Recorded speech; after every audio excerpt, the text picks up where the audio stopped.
Машалдума, Сиарга, сегодняшний разговор для одних будет нудным, тяжелым, психологическим, для кого-то может быть полезный.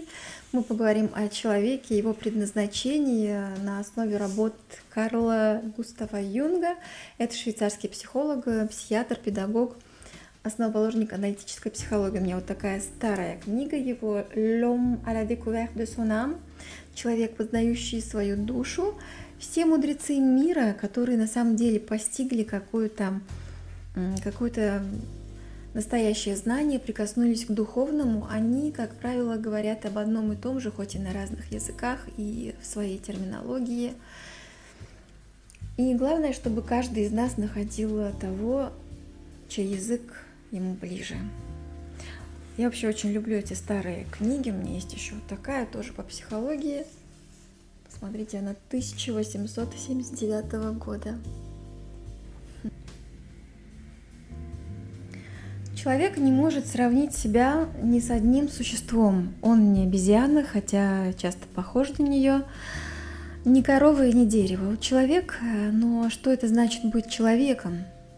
Часть безграничного божественного, но почему он так отличается от всех остальных созданий нашей Вселенной? В этом мире человек умнее всех других существ при условии нормального развития, и только мифологические герои превосходят в этом человека. И как человек должен думать о себе, как ему составить о себе мнение, всем нам свойственны психические процессы, и не все из которых мы контролируем. История жизни у нас начинается в случайном месте, с некой точки, которую мы запомнили, и уже с этого момента начинаются и все сложности нашей жизни. Мы никогда не знаем, чем эта жизнь станет, и тем более, как она закончится, у нас могут быть только смутные предположения. Если брать отдельного человека, то этот опыт не внушает доверия. Жизнь одного человека слишком быстротечна, недостаточно, и в этом смысле, как поет Стинг «How fragile we are», как же мы хрупки, в этом смысле удивительно и чудесно, что в этом мире вообще что-то существует и развивается. Обратимся к одной из цитат Юнга.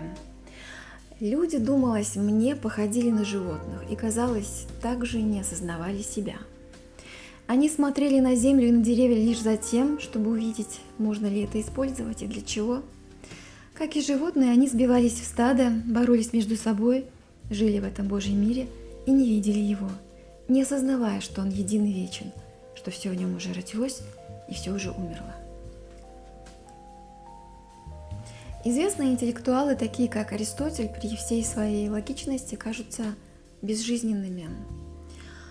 Они как будто бы хотят создать нечто с помощью логических конструкций, нечто, чего в них самих нету и чего они не чувствуют, и о чем они не имеют никакого представления. Таким же способом, чисто умозрительно, пытаются доказать себе существование духовного, потустороннего, веры. Это вообще свойственно очень многим людям, рассуждать о духовном мирским языком и понятиями, хотя вера – это то, что может прийти к человеку только через его личный опыт. Согласно Юнгу, Шопенгауэр был одним из немногих, кто как есть рассказывал о страданиях этого мира. У него хватило смелости, говорит Юнг, увидеть, что не все было к лучшему в нашей Вселенной и даже в самой ее основе.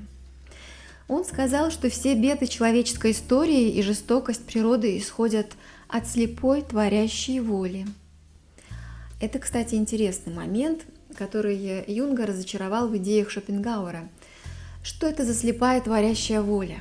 Юнг говорит, что Шопенгауэр под этим подразумевает Бога, в то время как по Юнгу божественное не может быть слепым. Однако нечто слепое, многим нехорошим и жестоким все же руководит в этом мире. Упрощая, можно сказать, там, где нету света осознанности, царит слепая тьма. Вот как много зависит от осознанности человека в этом мире. Поэтому, в отличие от Юнга, у Шопенгауэра есть какие-то нестыковки и несостоятельные идеи, как, впрочем, у многих других философов.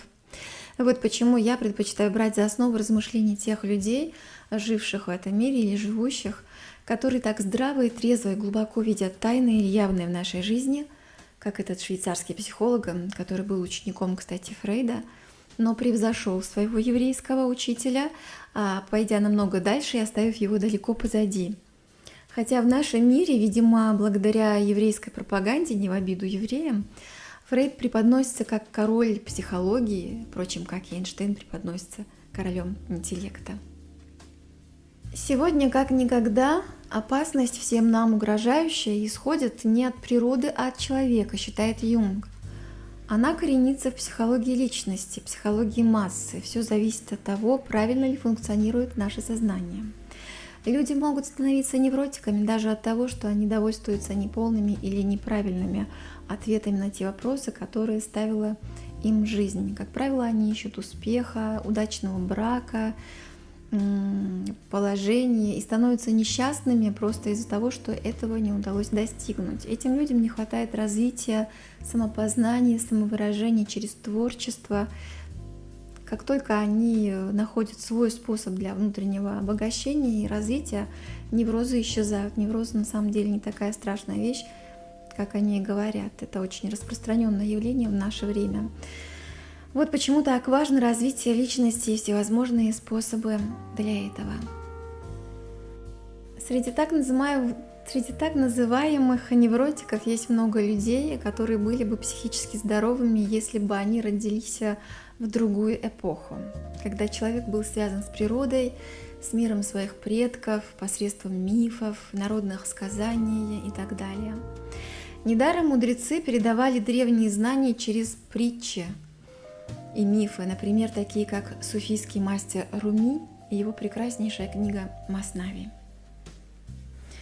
Поэтому я снова и снова буду говорить, утрата народной мифологии и других культурных аспектов становится тяжелым испытанием для одних людей, и они не могут обрести свой путь в этом мире, довольствуясь либо научными представлениями или причудливыми словесными спекуляциями разных религиозных сект, которые не имеют ничего общего с мудростью. И Юнг считает, что попытки найти всему рациональное объяснение не только в науке, но и в так называемой духовности, когда разные религиозные секты тебе наперед объяснили в деталях, для чего ты в этом мире и куда ты придешь после смерти, это воздействует разрушительно на человека. Но многие держатся за эти объяснения из-за страха смерти, из-за страха перед неизвестностью.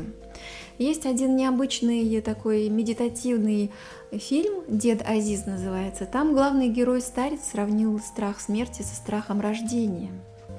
Но большинство людей как бы добровольно дают свою жизнь и душу в обмен на мнимую определенность.